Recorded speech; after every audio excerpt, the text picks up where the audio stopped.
All right, the Love Yogurt Take Part 2 video. So if you watch my first video, I'm fascinated by trying to make yogurt. It'll feel a little bit more like kefir, but out of this L. reuteri bacteria. And this is something that most people don't even have anymore in their gut. It's very sensitive. Anything over 108 degrees will kill it. And any sort of use of antibiotics typically can get rid of it. The benefits are extensive, but it will really help produce oxytocin, help with REM sleep, help with feelings of connectedness, change your relationship with food, all sorts of different stuff. A therapeutic amount of it when I muscle test myself is super, super high. I did try a first batch, and since the problem is I'm not very patient, I got this as a prebiotic instead of just pure inulin. And the first batch didn't really turn out that well. There's a lot of separation, so a lot of whey liquid sitting at the bottom.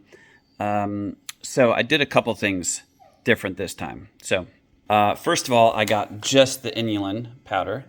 I got this specific sous vide box. You see this device is going to hold it at 100 degrees for 8 hours. So it's much different than a typical yogurt maker. The temperatures of most yogurt makers would kill the L. reuteri. So I was very careful in sanitizing everything, like boiling water on everything. One of is this has a minimum height requirement for the water for the sous vide maker to work, and yet I was having a hard time balancing the liquid in the jars and how big the jars were versus they were causing to float. So I put them actually on top of cans of chicken.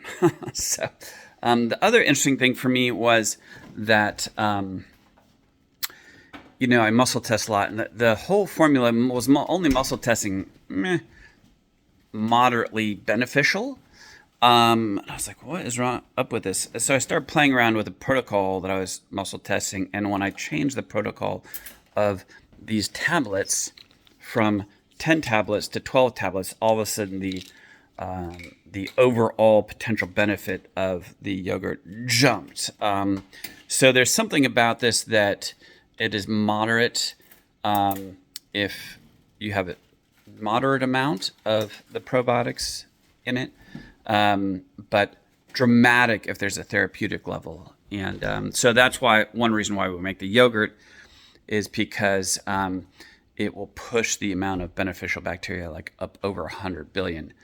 And interesting enough, some of the research studies I saw in people, for example, there was a research study in mice that showed it should really improve testosterone, but a study in men did not show that. But when I went back and looked at the study, it was only about 5 billion cultures per dose. And so we're going for about 100 billion actually in this formulation. But I will keep you posted on my experimentation. It's a bit of a learning curve to learn how to do this, but we're having fun. So.